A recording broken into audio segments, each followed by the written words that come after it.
So I come to full draw. He spooks, like he's looking up at me. And the whole time I'm trying to move the camera He's arm. like 10 steps. He's awful close. It was awesome. And to have to move the camera to make sure he's in frame because he keeps coming at me. I'm like, well, I got to get footage. If I don't get footage, this thing, it doesn't matter. Matt won't take it. Right. I got to get credit for this. And I wait till he puts his head down to walk forward, and I bump the camera down a little bit. So he's finally in frame. He looks up and he's finally like, okay, something's weird. The jig's up. And he takes a couple steps back. This segment of DoD TV is brought to you by Leupold, American to the core.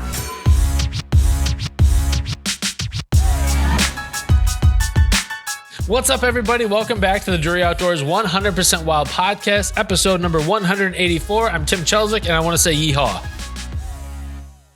And you're Matt Drury. Well, I was waiting for you to say yeehaw. I did. Okay. Yeehaw! Yeehaw! That's right. All right. This is a special edition. We're going to saddle up, pony. Right. We've got the first tree saddle kill in Drury Outdoors history. That's right. And I think Mark's opinion is have as much fun with you as you want with that, Tim. He when you sent the text message, he replied back, I always knew you were a tree saddle type of guy. How did you take that? I was like, I had a giggle. I was like, I don't think he's super impressed.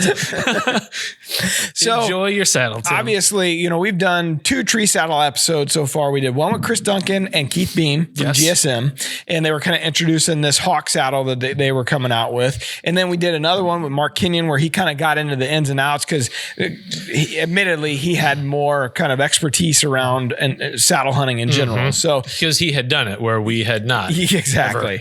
So one of your goals was to try to, Hawk sent you this new tree saddle to try saddle. out. Mm-hmm. And your goal was to go out and see what you could do with this thing. And the scenario worked out really well. So as you know, I'm prone to drama in the places that I hunt because I tend to hunt more suburban locations. You're prone to drama in general, dude. It's my life.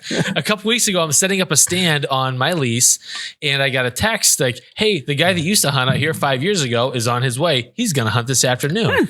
And I was like, really? That's news to me because I paid to hunt out here and that was not. Anyway, so essentially I got booted from that part of the property. And this guy takes his stands down. So we cleared that up. He's on his way out, but he's taking his stands down during the rut, like the worst time. People amaze me. I am screwed. And this bedding cover is primo. It's incredible. So I regroup. I went out Saturday morning and had a few encounters, but nothing I was interested in shooting. Saturday afternoon, it was windy. Wind was out of the west. We had a good DeerCast day, and I decided there's a stand of cedars on a south-facing slope in the foothills of the Ozarks where I hunt. And I've wanted to hunt it for years because I've seen deer back in there. I've hunted the perimeter of it. I always see deer in and around it. But right now, I know that bucks are tending does and they're in that tight cover, but it's just too thick to get a stand into. So I thought, heck, I'll throw the saddle on and I'll go back in there and I'll do some prospecting for a tree that I can get up into. And it's either cedars, pretty much. It's either cedars or it's really gnarly old oaks. None of them are very tall. They're all kind of twisted and none of them have a trunk you could get a lock on or even a climber into. So I eased into these cedars and immediately the wind calms down in there because it's wind cover and it gets quiet. It's beautiful. It's gorgeous in there. And there's rubs and everything. And I walk all the way down westward through these cedars looking for any tree I could use. I can't find anything. So I backtrack, which I hate doing because I've already left I probably walked 100 yards through the lengthwise of this set of cedars. I've left a lot of scent, but I put on some of the nose jammer on my boots. I think that helped me later in the hunt.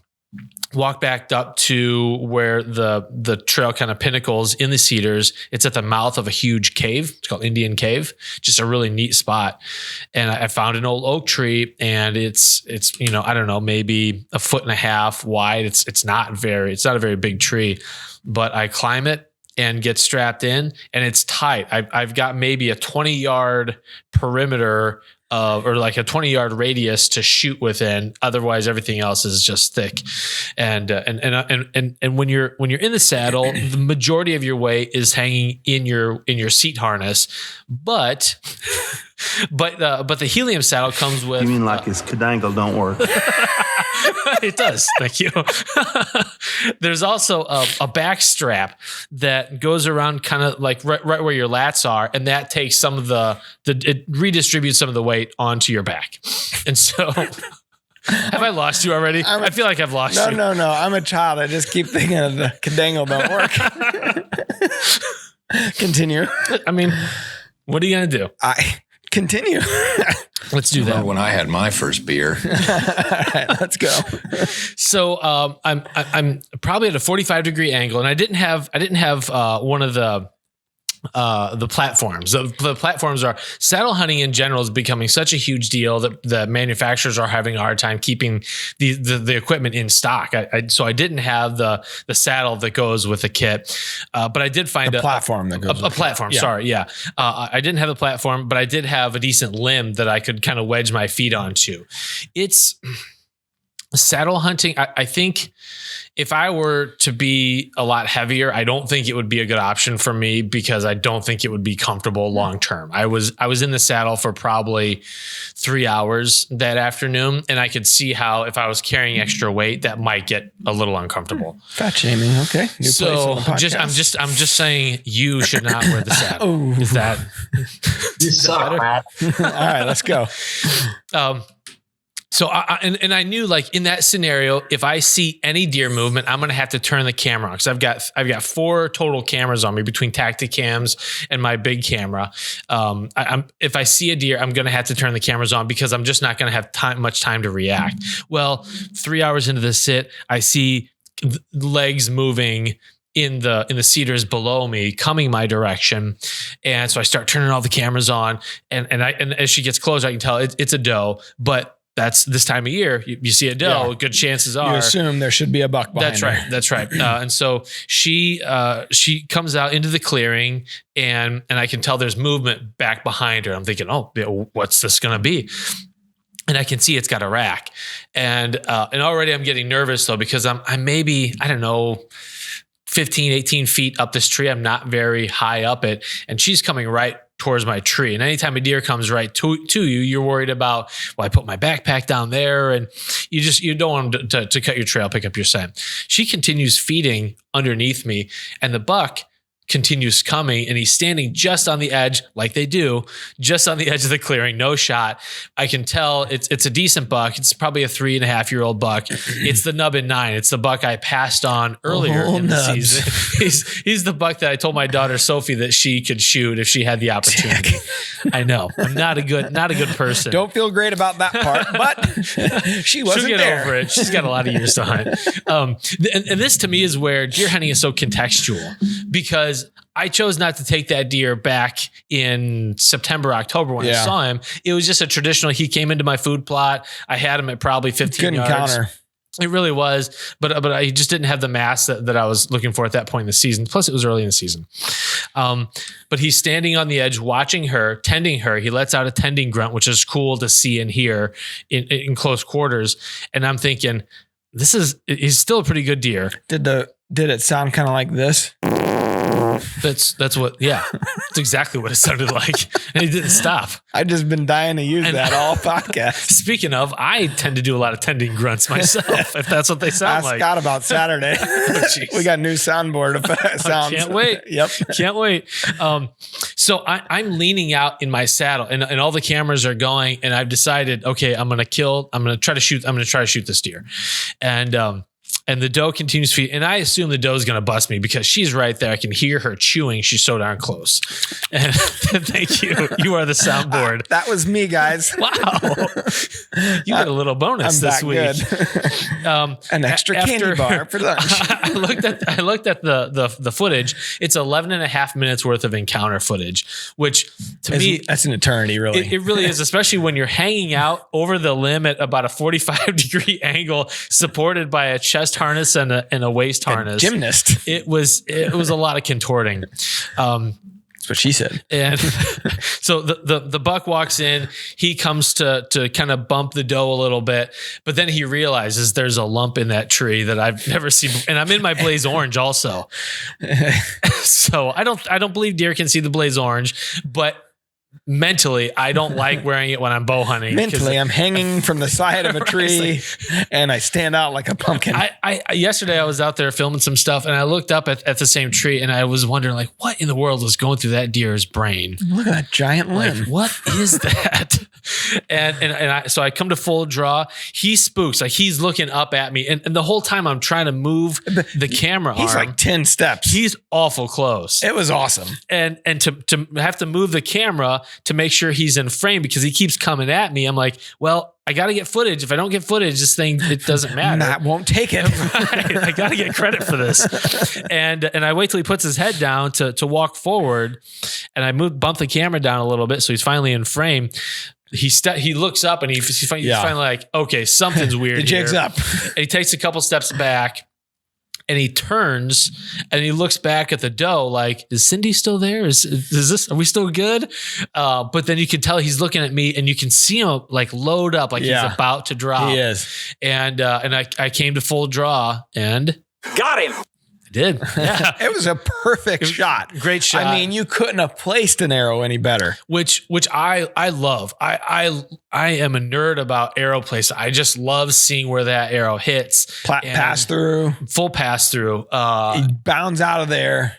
And what happens? Well, I couldn't see from my vantage point, but when you review the footage, he's blowing blood all over the place. It was crazy. He tears off through the cedars, and about 30 yards into the cedars, he smacks into a tree. You see the tree shake, and he just tips over, crashes, and it's done. And blew his heart out. And again, yeah, it was double lung and top of the heart.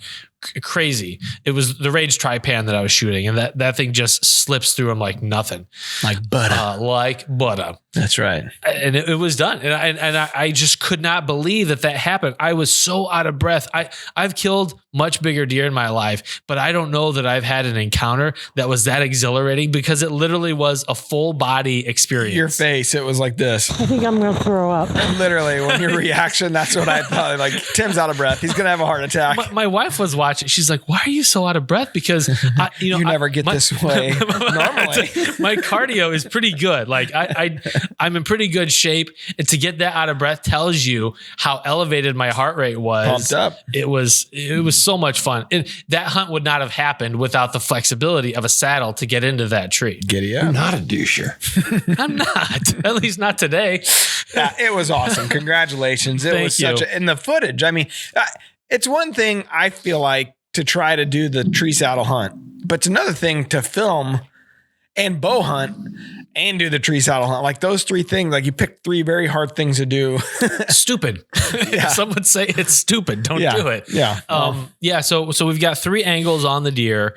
And when you look at the setup, it looks like a Christmas tree because you've got ropes coming down for your harness. You've got your bow hanger. I don't know how you got your shot, frankly, because it looked like you're tangled up in the reaction. It looks like you're kind of tangled. So you've got the bridge is a piece of rope that kind of comes in front of you that attaches to the carabiner.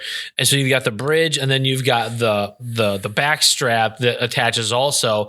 So I have to go above all that stuff to grab my hand release and then come to full draw. So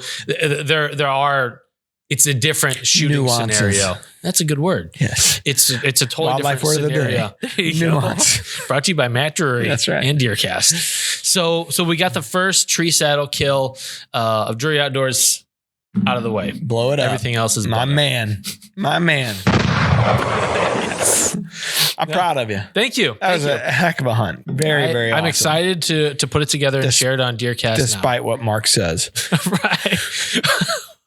He was pumped for you too. I would but love he did like to make fun of you. It's part of being in the club. We can't all hunt out of blinds, Mark. Come on. some of us got to use tree saddle. saddles. I don't want him to hunt in a saddle. I just want to see him in a saddle. It'll be like a dog in an Elizabethan cone. There's back in the day, they did it was for like tree stand safety. And I'm talking like in the 90s and when Stan Potts was hunting with them and for Drury Outdoors. And they did a set of like, they always were doing instructional videos about certain things. And this one was about tree stand safety and wearing a safety harness. Yeah. And they did this video where I don't exactly remember how it went down, but basically Stan steps out, he's like 3-4 foot off the ground on a stand, and he steps off to mock what it's like to hang from a stand or hang from a harness or whatever. And that's kind of what I envision hunting out of a tree saddle as, like falling out of a stand and hanging there from your harness. Stay there. Dangling. Hey, hold on. You mean like his cadangle don't work? Exactly. Mine did. Twice. It worked for 3 hours. Yes.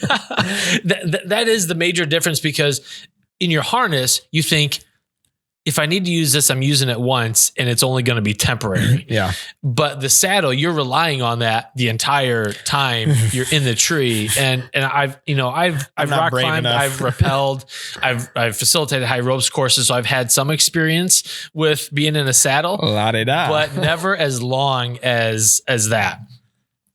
So it's definitely something new, but if there's something different, I should say, but if you've got a tough area to hunt, like I know some guys do really well hunting scraggly stands of trees that others won't touch, but the deer know that and they bed in there, and these guys are killing really big deer on public land around other folks that just won't even bother because they can't get a stand in these trees.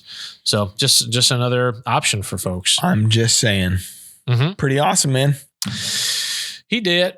All right. So how about we do the wildlife word?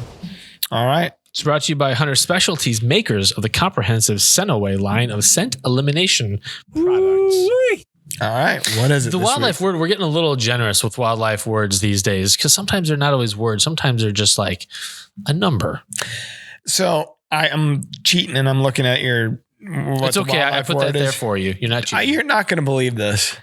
I literally just thought of this word yesterday. Oh, yeah? In the stand. I'm sitting there. I don't even know why it popped into my head. Tremor in the force. And because I think we did a podcast back in the day. Kenyon and I did this with Lee Lakoski. And the podcast was an absolute disaster. I mean, you hear kids yelling and pots and pans, and like I never could hear Lee, or hell, at the time I didn't even know what this word was. So I won't give it away. Without further ado, what's the wildlife word of the day? So the word is actually not gestation, but that's part of it's the wildlife question of the day, I guess. So the gestation period for a white-tailed deer is how long? Is it A, 201 days, B, none of your business, C, 21 days, or D, 400 days? I really don't recall. I'm going to go with A, 201. You are correct, sir. Really? Yeah. Oh, hold on. That guy was excited for me. And that's typically how biologists will determine peak estrus. They backdate from when fawns drop. I was going to say, so a lot of times they'll go and like deer that are hit on the side of the road, if they are pregnant, they'll kind of find out like how far along the fawns are, and they kind of backdate it. Isn't that correct? And then they figure out kind of peak estrus for those areas. Exactly. Is that one of the ways they do it? Yep. Yeah. Yep. So 201 days. That's crazy when you think about an animal developing like that and coming out pretty much ready to roll. Yeah. So from this period, the rut, 201 days from now, start seeing fawns drop. That's right. Yeah. What's that math? When is that? Usually spring. So is it? It's exactly spring. Yes. Stop there. Because that's math. I hear you. We don't have the abacus. We don't have the DeerCast abacus out here helping us out. You and your mom are hillbillies. That's not false. But y'all don't say that. So what are your plans for the rest of the season? All right. So I got 2 tags left, and I got one in Missouri, one in Illinois. So the Illinois, I got a first and second season gun tag in Illinois. Okay. So the first season's coming up this weekend. It's Friday, Saturday, Sunday. Second season is the first weekend of December. It's Thursday, Friday, Saturday, Sunday. Weather-wise, not looking great. The first season also coincides with the Missouri firearm season. So like the last part of the Missouri firearm season is this weekend. I think it ends on Tuesday then. Okay. So I'm kind of torn because the weather really does kind of suck coming up. It gets warm again. And like tonight, it's a east-southeast. I don't have any kind of good spots for an east winds suck in general. Yeah. Agreed. Turkey season, deer season, east winds can bite it. So I think they're associated with a certain type of weather system. Crappy one. That doesn't bode well for us. Yeah. So I could probably go back to the river and hunt either of the actual river tree stands that we got like that are on the river, and it kind of blows up the edge, but kind of over the water. So we could probably get away with it with a gun in hand. So basically I got 2 gun tags left. And if I don't kill something in the Missouri rifle season, I have the ability in Missouri to use it as my archery tag, like you just did. Or if I still haven't killed something, I can use it for the late season muzzleloader season at the end of, between Christmas and New Year's, basically is when that period is. So I and my wife would love nothing more for me to finish it out. And that's been what I've been telling her. Like I've been gone a lot. We hunted all day Saturday, all day Sunday. This is a couple of weeks backdated now because this will happen after the week. Well, so not this week, but next week. Get that in the past. So anyhow, I've been telling her basically, not lying, but I've been telling her, hey, if I can tag out, the season's over, honey. It's like you're bringing home magic beans. Like that's what this is. Basically. So I don't have great hope. There's basically 2 deer I'm chasing, one on the lease and one on the river. We just pulled camera cards yesterday on the river and didn't see him anywhere. I got to study the pictures a little closer to see if maybe he was flying by one of the cameras, but we didn't see him anywhere. And then there's a big deer that I passed last year on the lease called the Timber 9 during gun season. And of course he showed back up and he's all over the lease. It's all at the middle of the night. My cell cameras keep pinging and showing me that he's through there, but it's all in the middle of the night. That doesn't mean he didn't walk right by our timber set like he did last year in the middle of the morning. And I just don't know it. He's a nice deer, but I'm kind of in the back of my mind holding out hope for the split G2 buck that I have called Too Short. He's a 7-year-old buck. Haven't had one single picture of him since September 27th, 28th. But you kind of are used to that. Yes. That's about the time, early October, he always leaves. And then he shows back up late season. So in the back of my mind, I kind of keep thinking, if I don't, first of all, I never kill more than 2 deer anyways. Everything else is gravy. I've said it as soon as the Illinois buck got killed. I'm like, if I kill anything else, good deal. Great. If not, oh well. So my plan is if it's not the right deer, I'm not going to shoot it, which is basically what happened. Like the Missouri firearm opener, I had plenty of chances and I didn't shoot a couple nice deer because it's not the couple deer I'm after. Yeah. And so I'm just sitting tight and hoping, that one of these 2 or 3 bucks that I'm after shows up. And in Illinois, it's a crapshoot. It's not my spot. It's not my place. I'm a guest. Yeah. And so wherever they put me, I don't say a word. Usually I don't even know what deer I'm hunting. I'm just looking for a mature buck. Worked out for you in the past. Once. So yes, I'm excited to go back, and those guys are so nice. They got a good setup. So I'm just kind of in it for whatever over there. So if something happens, great. If not, I'm not greedy, man. Like I got a freezer full of good deer sticks and overlay dog. That's right. So they ought to sponsor this damn show. Say, like they're getting a lot of love. It's that good. I've been eating the heck out of it since we killed it. I've been eating it basically the rest of the season here. So you know what? I almost texted Michael Hunter a couple nights ago when I was working on my buck, and Michael is the chef we had on from the Antler restaurant up in Ontario. Are you doing something with the caul fat? I saved the caul fat. It's in the fridge. You're a stud. Yep. So I got to clean some of the leaves out of it because it touched the ground as I was field dressing. That's like, this is weird. This is very leafy. Like an oak leaf. Weird. So you could use that to, like, instead of bacon wrap, fillet or something like that, you can use it for those types of purposes. Exactly. Right? Yeah. That fat just melts and then kind of soaks into whatever it is you wrapped it in. If you do something, bring some in. I'd like to bring some Oberly dog. Okay. I'll wrap it in the caul fat and then we'll smoke it. See what happens. The Oberly dog already is smoked. Double smoked in caul fat. This is, like when you eat Oberly dog, like when you're done with it, you smell your fingers like, smoker. Like I got to bring a Ziploc bag bag to put the remnants back in. That's smoky, huh? That smoky. Cause like, I'm like, if I can smell this, surely a deer can smell No this. doubt. Something smells like hickory out here. Wait a second. Snacks for racks. This was a rack that was now a snack. Oh.